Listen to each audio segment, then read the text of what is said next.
मित्रांनो, लिसन टू री ॲप्लिकेशन तुम्हाला सर्व प्रकारचे स्पर्धा परीक्षांसाठी आवश्यक असणारे ऑडिओ बुक्स, ऑडिओ नोट्स आणि इतर मटेरियल देखील उपलब्ध करून देते. पाठ क्रमांक 9 ऊर्जा साधने. आपल्या गरजा भागवण्यासाठी आपण विविध गोष्टी करत असतो. यासाठी आपल्याला ऊर्जेची गरज भासते. पूर्वी मानवी श्रमाचा व प्राण्यांचा वापर करून कामे केली जात असत. मानवाच्या गरजा जसजशा वाढत गेल्या तसतसा ऊर्जा साधनांच्या व ऊर्जा स्रोतांच्या वापरांमध्येही बदल होत गेला. ही ऊर्जा मानव मुख्यत्वे करून निसर्गातूनच मिळवतो. वरील प्रश्नांच्या उत्तरांवरून हे आपल्याला सहज लक्षात येईल. पेट्रोल, वारा, नैसर्गिक वायू, सूर्यप्रकाश इत्यादी ऊर्जा साधनांचा वापर आपण करतो. याशिवाय इतरही ऊर्जा साधने आहेत. ऊर्जा साधनांचे अनेक प्रकारे वर्गीकरण करता येते. यात प्रामुख्याने पारंपरिक, अपारंपरिक, जैविक, अजैविक, नूतनीकरणीय, अनूतनीकरणीय, पदार्थांवर आधारित, प्रक्रियांवर आधारित इत्यादी. आपण पदार्थांवर आधारित व प्रक्रियांवर आधारित या वर्गीकरणाचा विचार करणार आहोत. पुढील तक्त्यावरून या वर्गीकरणाच्या आधारे ऊर्जा साधनांची वैशिष्ट्ये जाणून घेऊया. पदार्थांवर आधारित ऊर्जा साधने उदाहरणार्थ लाकूड, कोळसा, खनिज तेल, नैसर्गिक वायू, कचरा, अणू. पदार्थ हा कायमस्वरूपी राहत नाही. पदार्थ एकदा वापरल्यानंतर संपतात. पुनर्वापर होत नाही. मर्यादित स्वरूपात उपलब्ध असते. निसर्गतः नवीकरणीय होण्यासाठी हजारो वर्षांचा कालावधी लागतो. अणुऊर्जा सोडून इतर सर्व साधने जैविक आहेत. ऊर्जा निर्मितीच्या वेळेस प्रदूषण होते. अणुऊर्जा सोडून इतर सर्व ऊर्जा साधनांना पारंपरिक ऊर्जा साधने म्हणतात. ऊर्जा साधने निर्मितीच्या दृष्टीने किफायतशीर आहेत. दूरगामी विचार करता ही ऊर्जा साधने ज्वलनशील असल्यामुळे पर्यावरणाच्या दृष्टीने हानिकारक आहेत. विद्युत निर्मिती प्रकार औष्णिक व अणू. प्रक्रियांवर आधारित ऊर्जा साधने उदाहरणार्थ सौर, पवन, पाणी, भरती ओहोटी व भूगर्भीय उष्णता. नैसर्गिक प्रक्रिया कायमस्वरूपी राहतात. सातत्याने उपलब्ध असते. पुनर्वापर करता येतो. मुबलक स्वरूपात उपलब्ध असते. निसर्गतः सहज उपलब्ध होतात. प्रक्रिया नैसर्गिक आहेत. स्वच्छ व प्रदूषण विरहित ऊर्जा साधने. ही सर्व ऊर्जा साधने अपारंपरिक आहे. या ऊर्जा साधनांच्या वापरासाठी लागणारे तंत्रज्ञान विकसित करणे खर्चिक असते. दूरगामी विचार करता ही ऊर्जा साधने पर्यावरण पूरक आहेत. विद्युत निर्मिती प्रकार औष्णिक व गतिज. ऊर्जा साधनांचा वापर करून पुढील प्रकारची विद्युत निर्मिती करता येते. जलविद्युत, औष्णिक विद्युत, अणुविद्युत, भूगर्भीय विद्युत इत्यादी.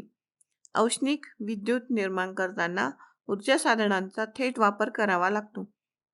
यामध्ये ऊर्जा साधनांचे ज्वलन करून त्यातून निर्माण होणाऱ्या उष्णतेच्या आधारे विद्युत निर्मिती करता येते. अशाच प्रकारे गतिज ऊर्जेच्या आधारे देखील विद्युत निर्मिती करता येते. माहीत आहे का तुम्हाला, मानवाच्या वाढत्या गरजांमुळे ऊर्जेची मागणी सतत वाढत आहे. सौर ऊर्जा व पवन ऊर्जा ही साधने सातत्याने व सहजतेने उपलब्ध आहेत. त्यांचा वापर करण्यासाठी त्यातून निर्माण होणाऱ्या ऊर्जेचे संकलन करणे आवश्यक असते. परंतु ही बाब खर्चिक असल्याने ही संसाधने सध्या परवडत नाहीत. ही संसाधने स्वस्तात उपलब्ध व्हावीत यासाठी संशोधन सुरू आहे. पदार्थांवर आधारित ऊर्जा साधने. लाकूड. खेडेगावांमध्ये चुलीवर स्वयंपाक करण्यासाठी लाकूड मोठ्या प्रमाणात वापरण्यात येते. कोळसा. प्राचीन काळी भू हालचालींमुळे वनस्पती, प्राण्यांचे अवशेष जमिनीत गाडले गेले. त्यावर दाब व उष्णतेचा परिणाम होऊन त्यामधील घटकांचे विघटन होऊन फक्त कार्बन द्रव्ये शिल्लक राहिली. त्यापासून कोळशाची निर्मिती झाली. कोळशाच्या गुणवत्तेवरून कोळशाचा वापर ठरवला जातो. साधा कोळसा स्वयंपाकघरात किंवा भटारखान्यात वापरला जातो. दगडी कोळसा प्रामुख्याने उद्योगधंद्यांमध्ये वापरला जातो. या कोळशापासून औष्णिक विद्युत निर्माण केली जाते. खनिज तेल व नैसर्गिक वायू. भू हालचालींमुळे ज्याप्रमाणे दगडी कोळशाची निर्मिती झाली त्याचप्रमाणे खनिज तेल व नैसर्गिक वायूंची निर्मिती झाली. खनिज तेल भूपृष्ठाखाली अथवा सागर तळाखाली जमिनीत सापडते. बहुतेक खनिज तेलाच्या विहिरींमध्ये नैसर्गिक वायूंचे साठेही आढळतात. खनिज तेलाचे साठे मर्यादित स्वरूपात असतात, त्या मानाने त्याची मागणी जास्त आहे. त्यामुळे खनिज तेलाची किंमत जास्त असते. खनिज तेलाच्या काळसर रंगामुळे व त्याच्या जास्त किमतीमुळे या खनिजास काळे सोने असेही म्हणतात. औष्णिक विद्युत निर्मितीसाठी या ऊर्जा साधनांचा वापर होतो. भारतातील कोळसा व खनिज तेल क्षेत्राचे वितरण आकृती 9.14 मध्ये दिले आहे. ते अभ्यासा. आमचे असेच ऑडिओ लेक्चर ऐकत राहण्यासाठी तुम्ही या ऑडिओसोबतच्या लिंकवर क्लिक करून प्ले स्टोअरवरून आपले ॲप्लिकेशन डाउनलोड करू शकता.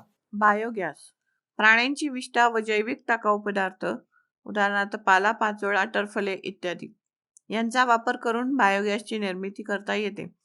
या ऊर्जेचा वापर स्वयंपाकघरातील गॅस, पाणी गरम करणे, दिवे प्रकाशित करणे यांसाठी करता येतो.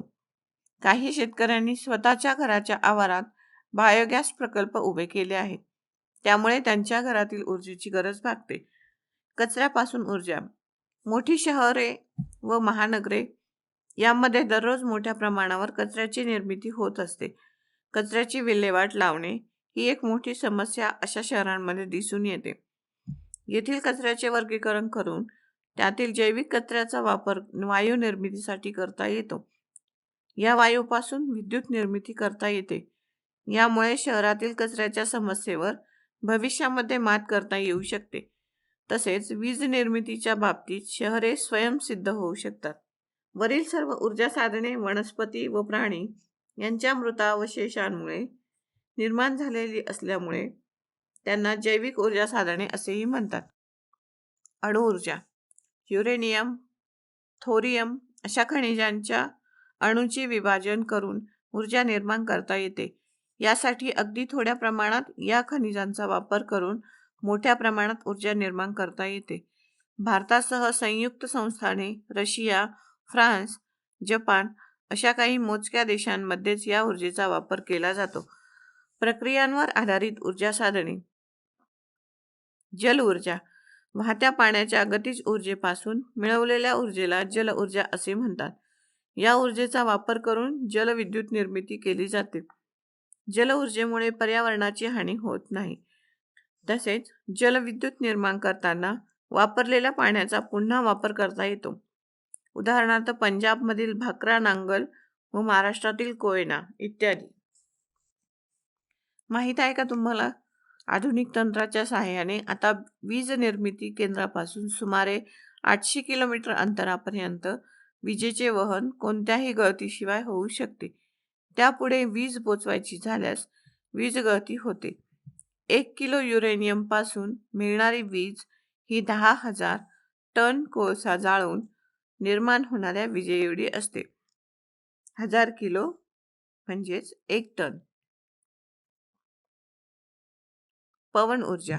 या संसाधनांचा वापर मानव शेकडो वर्षापासून करत आहे. उदाहरणार्थ शिडावर चालणारी जहाजे. परंतु वाऱ्याच्या शक्तीचा वापर विद्युत निर्मितीसाठी अलीकडे सुरू झाला आहे. पवन ऊर्जा निर्माण करण्यासाठी वाऱ्याचा वेग ताशी 40 ते 50 किलोमीटर असावा लागतो. वाऱ्याच्या वेगामुळे पवनचक्क्यांची पाती फिरतात व गतिज ऊर्जा निर्माण होते. या गतिज ऊर्जेचे विद्युत ऊर्जेमध्ये रूपांतर केले जाते. शेतीसाठी, घरगुती वापरासाठी, उद्योगांसाठी या ऊर्जेचा वापर केला जातो. महाराष्ट्र, कर्नाटक, तामिळनाडू इत्यादी राज्यांमध्ये अनेक ठिकाणी पवन ऊर्जा केंद्रे आहेत. सौर ऊर्जा. सूर्यापासून आपल्याला प्रकाश व उष्णता मिळते. सौर ऊर्जेची तीव्रता पृथ्वीवर उष्णकटिबंधामध्ये सर्वात जास्त असते. हे आपण शिकलो आहोत. भारतासारख्या उष्णकटिबंधीय देशात या ऊर्जेचा वापर करण्यास भरपूर वाव आहे. उदाहरणार्थ महाराष्ट्रातील धुळे जिल्ह्यातील साक्री येथील सौर विद्युत प्रकल्प. सौर ऊर्जेद्वारा कुकर, दिवे, हीटर, वाहने इत्यादी उपकरणे चालवता येतात. सौर ऊर्जेची निर्मिती सूर्यकिरणांची तीव्रता व सूर्यदर्शनाचा कालावधी यावर अवलंबून असते. सागरी ऊर्जा. सागरी लाटा व भरती ओहोटी या सागर जलाच्या हालचाली आहेत. या हालचाली अविरतपणे चालू असतात. लाटांचा वेग व शक्ती यांचा वापर करून वीज निर्मिती करण्याचे तंत्र आता अवगत झाले आहे. येथे सुद्धा गतीज ऊर्जेपासून विद्युत ऊर्जा मिळवली जाते. ही ऊर्जा सुद्धा प्रदूषणमुक्त व अक्षय आहे.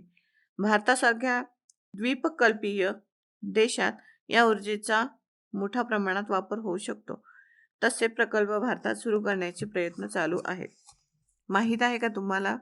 अगवा कॅलिएंट सोलार प्रोजेक्ट, ॲरिझोना संयुक्त संस्थाने, California valley solar unit, California संयुक्त संस्थाने, गोलमुड सोलार पार्क, चीन, Charanka solar park, Patan, Gujarat, Welspun energy project, Madhya Pradesh हे काही मोठे सौर ऊर्जा प्रकल्प आहेत. भूऔष्णिक ऊर्जा. उष्ण पाण्याचे झरे हा मानवासाठी नेहमीच कुतूहलाचा विषय राहिला आहे. उदाहरणार्थ उनपदेव, वज्रेश्वरी, मणिकरण इत्यादी. पृथ्वीच्या अंतर्भागातील तापमान प्रत्येक 32 मीटरला 1 अंश ने वाढते. या जमिनीखालील तापमानाचा वापर करून आता विद्युत निर्मिती करण्याची प्रक्रिया मानवाने अवगत केली आहे. या भूऔष्णिक ऊर्जेचा वापर विद्युत निर्मितीसाठी करता येतो. भारतात हिमाचल प्रदेश राज्यात मणिकरण येथे असा प्रकल्प आहे. वरील सर्व ऊर्जा साधने ही अजैविक ऊर्जा साधने आहेत. या ऊर्जा साधनांमुळे कमीत कमी प्रदूषण होते. ही ऊर्जा साधने अक्षय ऊर्जा साधने म्हणून ओळखली जातात. माहीत आहे का तुम्हाला? भूपृष्ठापासून पृथ्वीच्या केंद्रापर्यंतचे अंतर हे 6373 किलोमीटर आहे. तेथील तापमान सुमारे 4000 डिग्री सेल्सिअस असते. आमचे असेच ऑडिओ लेक्चर ऐकत राहण्यासाठी तुम्ही या ऑडिओसोबतच्या लिंकवर क्लिक करून प्ले स्टोअरवरून आपले ॲप्लिकेशन डाउनलोड करू शकता. पाठ क्रमांक 10. मानवाची व्यवसाय. वरील सर्व चित्रे पाळीव प्राणी पाळणे, त्यांच्यापासून दूध मिळवणे, दुधाची विक्री करणे, दुधावर दुग्ध प्रक्रिया केंद्रात प्रक्रिया करणे, दुधापासून तूप, लोणी, चीज, श्रीखंड, पनीर, भुकटी इत्यादी पदार्थ बनवणे, त्यांची बाजारात विक्री इत्यादींशी संबंधित आहेत. यासाठी विविध स्तरांवर कामे केली जातात. या सर्व कृती मानव स्वतःच्या गरजा भागवण्यासाठी करत असतो. या कृतींच्या स्वरूपावरून त्यातून मिळणाऱ्या घटकांनुसार त्याचे आपण वर्गीकरण करू शकतो. आपण आपल्या गरजांच्या पूर्ततेसाठी अनेक कृती करत असतो. या कृतींना आपण व्यवसाय, उद्योग, व्यापार म्हणतो. आपण करत असलेल्या या कृतींपैकी काही कृती थेट निसर्गावर आधारित असतात. म्हणजे या कृतींमधून मिळणारे उत्पन्न हे निसर्गाकडून आपल्याला मिळते. जसे गाई, म्हशी हे प्राणी आहेत, त्यांना आपण पाळतो. चित्र अ पहा. त्यांच्यापासून आपल्याला दूध मिळते. त्यामुळे हा व्यवसाय निसर्गावर आधारित आहे. अशा प्रकारे निसर्गावर आधारित व्यवसायांना प्राथमिक व्यवसाय म्हणतात. उदाहरणार्थ पशुपालन, मासेमारी इत्यादी. प्राथमिक व्यवसायातील काही उत्पादने आपण थेट वापरतो, तर काही त्यांच्या मूळ रूपात बदल करून वापरतो. आता चित्र ऊ पहा. या चित्रात मिळालेले दूध हे दूध मध्ये आणून त्यावर प्रक्रिया केली जाते. म्हणजेच निसर्गाकडून प्राप्त होणाऱ्या उत्पादनावर प्रक्रिया करून त्यापासून वेगवेगळ्या पदार्थांची निर्मिती केली जात आहे. हे पदार्थ जास्त टिकाऊ असतात. त्यांची गुणवत्ता देखील वाढलेली असते. त्यामुळे त्यांची किंमतही जास्त असते.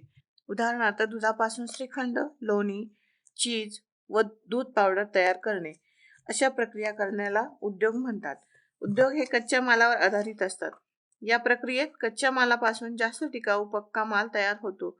उद्योगांना पुरवला जाणारा कच्चा माल हा बहुतेक वेळा निसर्गातून येतो, म्हणजेच प्राथमिक व्यवसायातून येतो.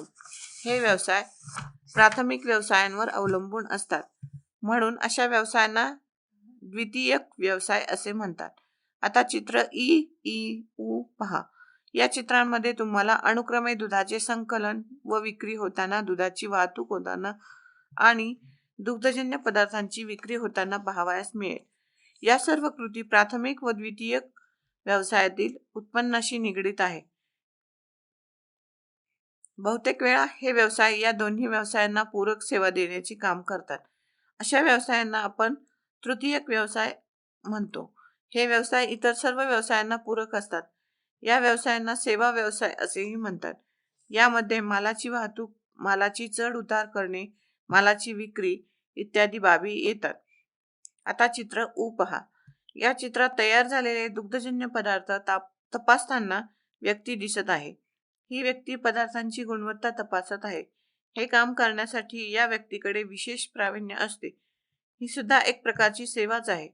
परंतु ही तृतीयक व्यवसायांप्रमाणे सर्वसामान्य सेवा नाही. ही सेवा देण्यासाठी विशेष प्रावीण्याची गरज असते. त्यामुळे अशा प्रकारच्या सेवांना चतुर्थक व्यवसाय असे म्हणतात. सर्वच सेवा व्यवसाय हे प्राथमिक किंवा द्वितीयक व्यवसायांशी थेट संबंधित असतातच असे नाही. उदाहरणार्थ ड्रायव्हर, धारवाला, पोलीस, टपाल सेवा इत्यादी. मानवी व्यवसायांचे आपण अशा प्रकारे वर्गीकरण करतो. जगातील सर्वच देशांमध्ये यांपैकी कोणते ना कोणते व्यवसाय चालत असतात. या सर्व व्यवसायांतूनच देशांमध्ये व देशांदरम्यान आर्थिक उलाढाल होते. त्यातूनच देशाचे विविध वस्तूंचे उत्पादन व वार्षिक उत्पन्न ठरते. त्यावरून एखादा देश इतर देशांच्या तुलनेत किती विकसित आहे अथवा विकसनशील आहे ते ठरवले जाते. आकृती 10.3 निरीक्षण करा. बांगलादेश, संयुक्त अरब अमिराती व टर्की या देशांमधील विविध व्यवसायात कार्यरत असणाऱ्या लोकसंख्येनुसार ही विभाजित वर्तुळे तयार केलेली आहेत. प्राथमिक व्यवसायांपासून तृतीयक व्यवसायांपर्यंत हे वर्गीकरण आहे.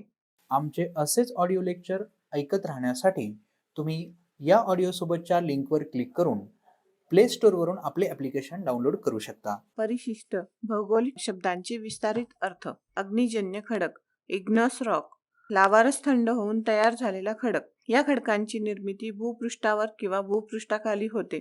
खडकांमधील रासायनिक घटकांनुसार यांचे प्रकार होतात. उदाहरणार्थ ग्रॅनाइट, बेसाल्ट, डोलेमाइट इत्यादी. अजैविक, अबायोटिक, पर्यावरणातील निर्जीव घटक. उदाहरणार्थ हवा, पाणी, खनिजे इत्यादी. अणु ऊर्जा, ॲटॉमिक एनर्जी, अणूच्या विभाजनातून निर्माण होणारी ऊर्जा. निसर्गातून मिळणाऱ्या काही खनिजांचा उपयोग करून ही ऊर्जा प्राप्त केली जाते. उदाहरणार्थ युरेनियम, रेडियम, थोरियम इत्यादी. अक्षवृत्त, पॅरलल ऑफ लॅटिट्यूड, पृथ्वीच्या पृष्ठभागावरील काल्पनिक वर्तुळाकार रेषा. या वर्तुळांची पातळी पृथ्वीच्या अक्षाला काटकोनात छेदते. ही वर्तुळे एकमेकांना समांतर असतात. अक्षांश, लॅटिट्यूड, एखाद्या ठिकाणचे विषुववृत्तापासूनचे अंशात्मक अंतर. हे अंशात्मक अंतर पृथ्वीच्या केंद्रापाशी मोजले जाते. अक्षांश विषुववृत्ताच्या उत्तरेस व दक्षिणेस मोजले जातात. अंटार्क्टिक वृत्त, अंटार्क्टिक सर्कल, दक्षिण गोलार्धातील 66°30' अक्षवृत्त. या अक्षवृत्ताने सूर्यदर्शनाच्या काळाच्या सीमा ठरतात. 66°30' अक्षवृत्ताच्या उत्तरेस सूर्यदर्शन जास्तीत जास्त 24 तासांपर्यंत असते, तर दक्षिणेस सूर्यदर्शनाचा काळ 24 तासांपुढे वाढत जाऊन ध्रुवावर 6 महिन्यांपर्यंत होतो. आर्थिक उलाढाल, इकॉनॉमिक ट्रान्झॅक्शन, पैशांची किंवा वस्तू व पैशांची होणारी देवाणघेवाण किंवा व्यवहार. शेअर बाजार, बँका, बाजारपेठा इत्यादी ठिकाणी असे व्यवहार होत असतात. आर्क्टिक वृत्त, आर्क्टिक सर्कल, उत्तर गोलार्धातील 66°30' अक्षवृत्त. या अक्षवृत्ताने सूर्यदर्शनाच्या काळाच्या सीमा ठरतात. 66°30' अक्षवृत्ताच्या दक्षिणेस सूर्यदर्शन जास्तीत जास्त 24 तासांपर्यंत असते, तर उत्तरेस सूर्यदर्शनाचा काळ 24 तासांपुढे वाढत जाऊन ध्रुवावर 6 महिन्यांपर्यंत होतो. उत्तर ध्रुव, नॉर्थ पोल, पृथ्वीच्या आसाचे ध्रुव ताऱ्याकडील टोक. उत्पन्न, यील्ड, गुंतवणुकीच्या तुलनेत प्राप्त झालेले उत्पादन. उदाहरणार्थ दर हेक्टरी मिळालेले गव्हाचे पीक, मानवी तासांच्या तुलनेत मिळणारे उत्पादन.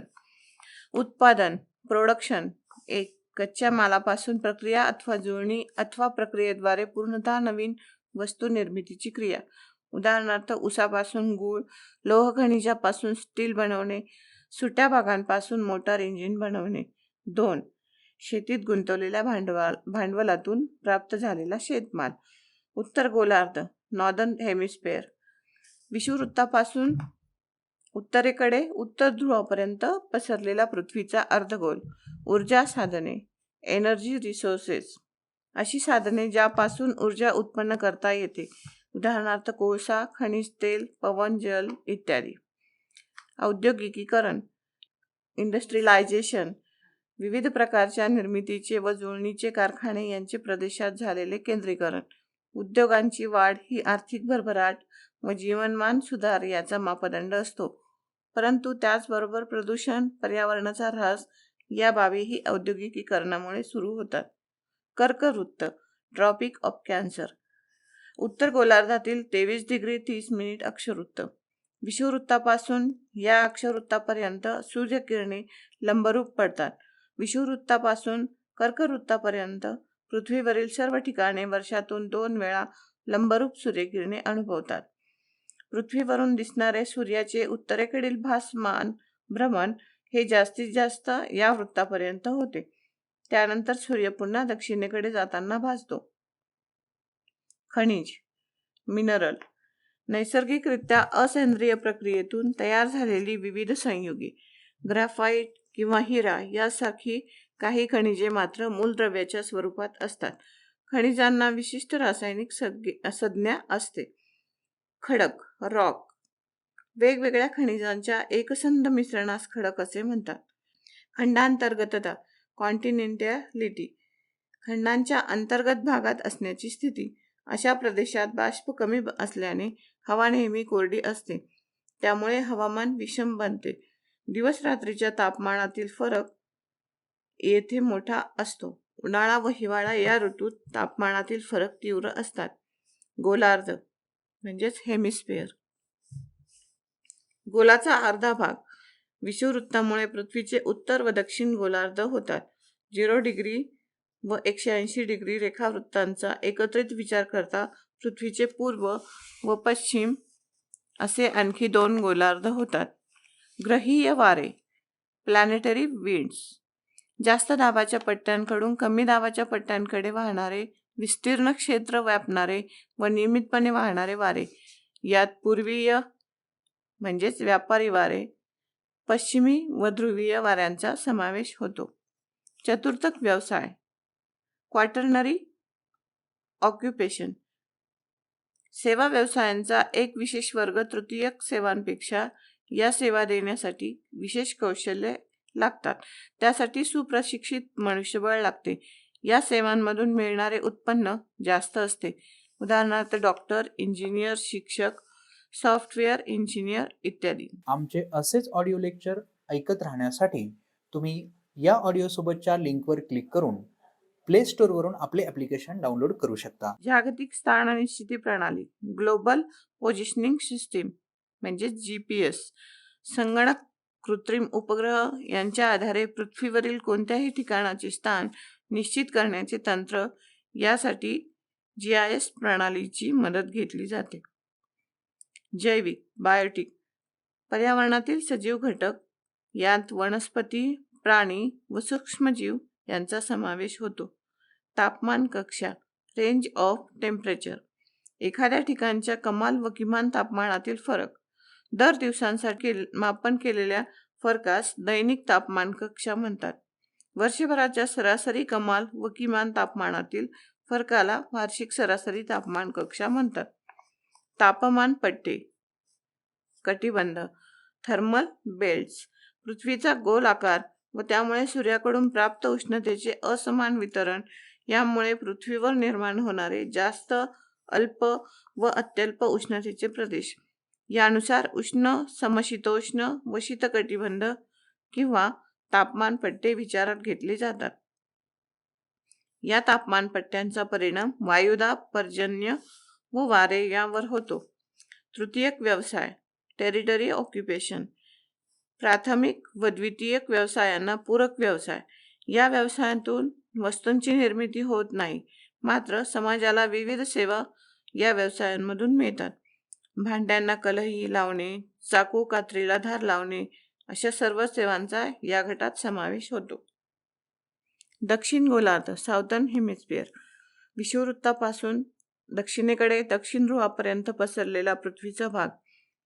दक्षिण ध्रुव साऊथ पोल पृथ्वीच्या अंशाचे उत्तर ध्रुवाच्या विरुद्ध बाजूचे टोक. द्वितीयक व्यवसाय सेकंडरी ऑक्युपेशन, प्राथमिक व्यवसायातून मिळवलेल्या किंवा संकलित केलेल्या वस्तूंवर प्रक्रिया करून नव्या आणि अधिक उपयुक्त वस्तू निर्माण करणारे व्यवसाय.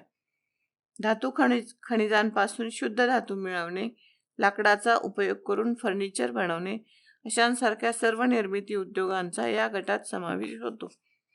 जुळणी उद्योगही या वर्गात येतात. नागरीकरण अर्बनायझेशन, गाव किंवा वस्तीचे शहरात रूपांतर होणे, प्रदेश व लोकसंख्या यांच्या अनुषंगाने हा बदल होत असतो. पुढारलेल्या विचारांचा प्रसार, द्वितीयक व तृतीयक व्यवसायांमध्ये वृद्धी, नागरीकरणामध्ये छोट्या गावांचे मोठ्या शहरात रूपांतरण होते किंवा छोटी गावे मोठ्या शहरांचा भाग होणे, अशी प्रक्रिया नागरीकरणात घडते. नैसर्गिक संसाधने नॅचरल रिसोर्सेस, निसर्गात उपलब्ध असलेल्या अनेक गोष्टींपैकी मानव वापरू शकतो अशा गोष्टी, उदाहरणार्थ झाडाचे लाकूड, खनिजे इत्यादी. नैसर्गिक संसाधनांच्या आधारे मानव आपल्या गरजा पूर्ण करतो. पारंपरिक ट्रॅडिशनल, परंपरेने चालत आलेला, पूर्वापार वापरात असलेल्या गोष्टी, उदाहरणार्थ ऊर्जा साधने म्हणून लाकूड, कोळसा, खनिज तेल इत्यादींचा वापर आपण अनेक शतके करत आहोत, त्यामुळे ही पारंपरिक ऊर्जा साधने आहेत. पृथ्वी गोल ग्लोब, पृथ्वी गोल ग्लोब, पृथ्वीची घनगोलाच्या आकारातील प्रतिकृती. प्राथमिक व्यवसाय प्रायमरी ऑक्युपेशन, निसर्गाशी थेट संबंधित असणारे व नैसर्गिक साधनसंपत्तीवर पूर्णपणे अवलंबून असलेले व्यवसाय. अशा व्यवसायातून नैसर्गिक साधनसंपत्तीचे केवळ संकलन केले जाते. या व्यवसायातून होणारे उत्पादन केवळ नैसर्गिकरित्या होते. शेती, पशुपालन, खाणकाम, वनोत्पादनांचे संकलन इत्यादी व्यवसायांचा या गटात समावेश होतो. प्राकृतिक रचना फिजिओग्राफी, जमिनीच्या पृष्ठभागाची चढ उतार यामुळे होणारी रचना. मैदान, टेकडी, डोंगर, दरी, पर्वत, सुळका यांसारख्या भूरूपांमुळे प्रदेशाची प्राकृतिक रचना तयार होते. उताराची तीव्रता व समुद्रसपाटीपासूनची उंची यामुळे प्राकृतिक रचनेतील फरक लक्षात येतात. प्लवंक प्लॅंक्टन, सागर जलातील तरंगत्या अवस्थेतील किंवा अतिमंद गतीने वाहणारे वनस्पती व प्राणीज सूक्ष्मजीव हे माशांचे खाद्य असते. त्यामुळे ज्या सागरी भागात प्लवंक जास्त प्रमाणात असतात तेथे मासेही मोठ्या प्रमाणात आढळतात. बायोगॅस, जैविक कचऱ्यापासून तयार होणारा वायू, पालापाचोळा, प्राण्यांची विष्ठा इत्यादींपासून बायोगॅसची निर्मिती करता येते. बायोगॅस ज्वलनशील वायू असून त्याचा ऊर्जा साधन म्हणून घरगुती वापरासाठी उपयोग केला जातो. बेसाल्ट, अग्निजन्य खडकाचा एक प्रकार, ज्वालामुखीच्या उद्रेकातून बाहेर पडलेल्या लावारसामुळे तयार होणारा खडक. हा खडक अच्छिद्र, जड व कठीण असतो. या खडकात लोह खनिज मोठ्या प्रमाणावर आढळते. भरती ओहोटी टाइड्स, सूर्य व चंद्र यांचे गुरुत्वाकर्षण व पृथ्वीचे केंद्रोत्सारी बल यांच्या एकत्रित प्रभावामुळे सागरी जलाच्या पातळीत होणारी वाढ म्हणजे भरती, तर घट म्हणजे ओहोटी. भुवन, नकाशा व सुदूर संवेदन या तंत्रांच्या आधारे भारत सरकारने निर्माण केलेली संगणकीय प्रणाली.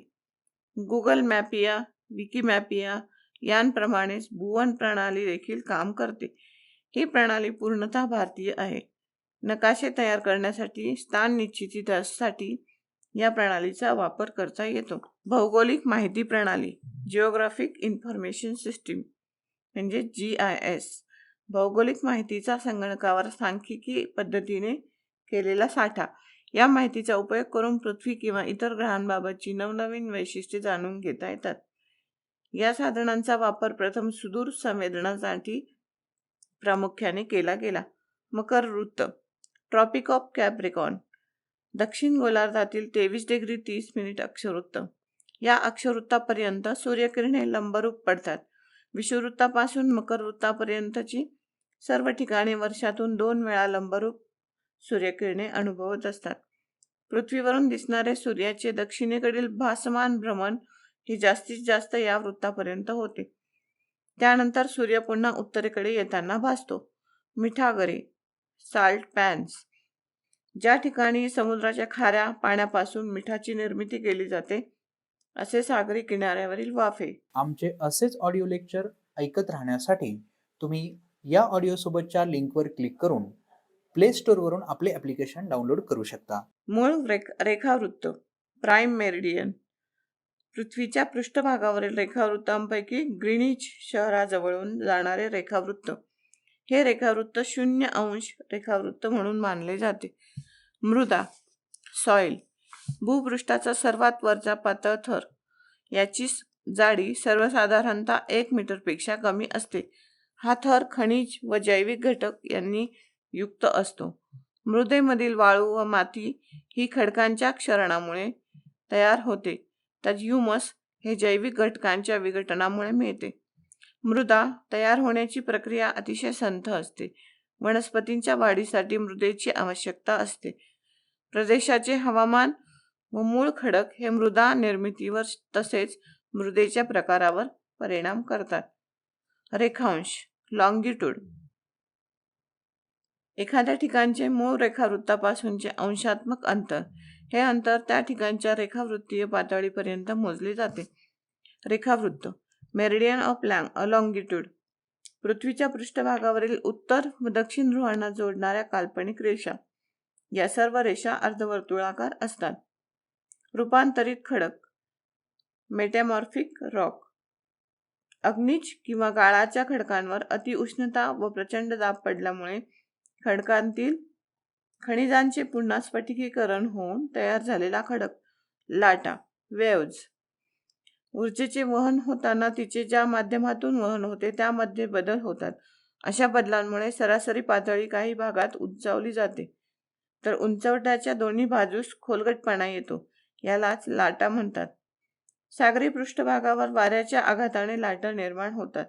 येथे वहन ऊर्जेचे होते, माध्यमाचे नाही.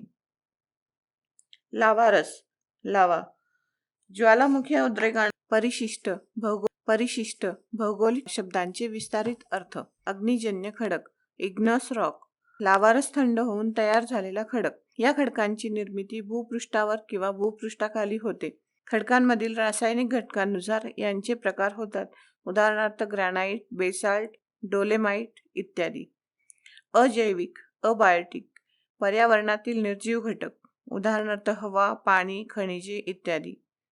अणु ऊर्जा ॲटॉमिक एनर्जी अणूच्या विभाजनातून निर्माण होणारी ऊर्जा.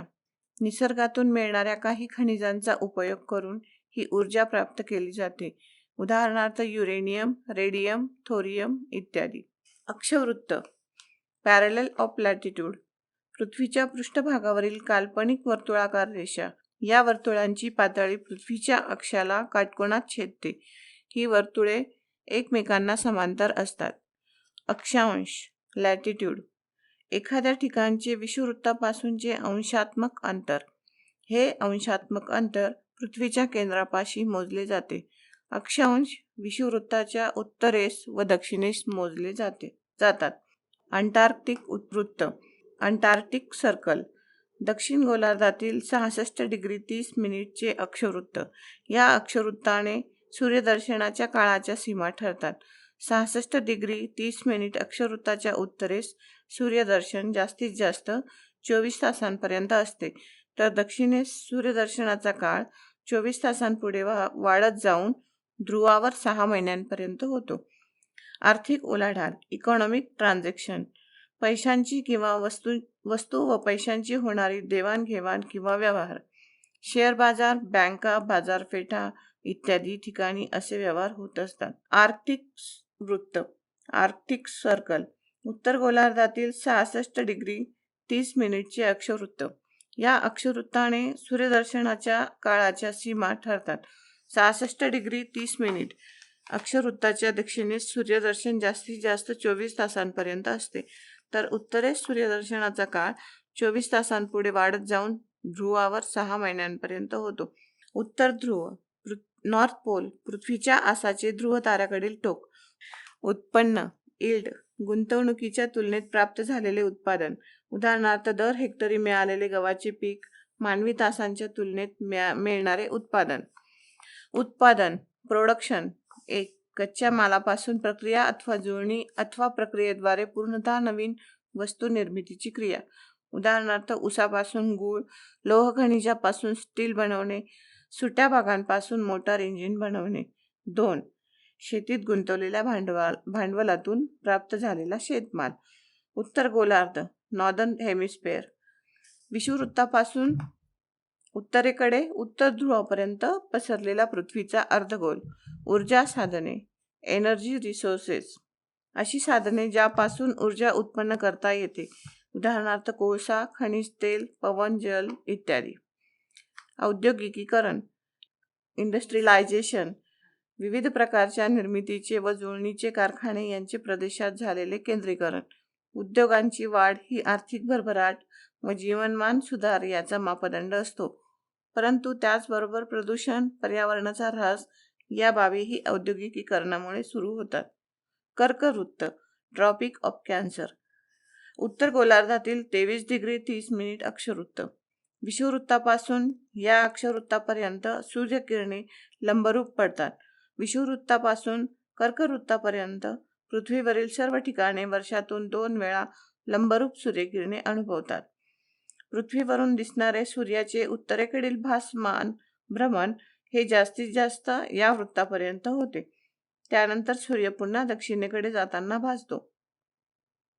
खनिज मिनरल. नैसर्गिकरित्या असेंद्रिय प्रक्रियेतून तयार झालेली विविध संयुगे. ग्राफाइट किंवा हिरा यासारखी काही खनिजे मात्र मूलद्रव्याच्या स्वरूपात असतात. खनिजांना विशिष्ट रासायनिक संज्ञा असते. लिसन टू ॲप्लिकेशन तुम्हाला सर्व स्पर्धा परीक्षांसाठी आवश्यक असणारी ऑडिओ नोट्स, ऑडिओ बुक्स आणि इतर मटेरियल देखील उपलब्ध करून देते. चला तर मित्रांनो, भेटूयात पुढच्या लेक्चरमध्ये. तोपर्यंत धन्यवाद.